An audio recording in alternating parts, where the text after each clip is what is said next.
का बा काय म्हणता? कुठं निघाला? अहो काय नाही, याला स्टेशनला सोडून येतो ना. पाहुणा कोण म्हणायचं? अहो पाहुणा कसला? अहो काय आपा तुम्ही गावातली माणसं ओळखा ना बा तुम्हाला. कोण? अहो शिवाजी अण्णाचा मयूर नाही का? शिवाजी अण्णाचा मयूर? मग नाही ओळखलं बा. हा, आता तू बाहेर असतोय ना. बरं येऊ की, याला सोडून येतो. येतो आप्पा. वय वय. किरण, तू बोलू? काय रे? तू खूप लकी असेल. का बरं? तू गावात राहतोस, गावातल्या माणसांसोबत राहतोस. तुझ्या सुखदुःखात गावातली माणसं आहेत आणि मी. मला गावातलंही कोणी ओळखत नाही आणि शहरात 4 भिंती बाहेरही कोणी ओळखत नाही. बरं जाऊ दे, तुझी ट्रेन आली बघ. मला या ट्रेनचा खूप राग येतो यार.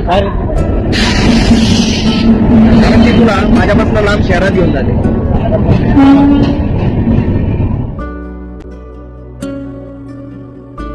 ट्रेन नाही नेत रे, जबाबदाऱ्या नेतात.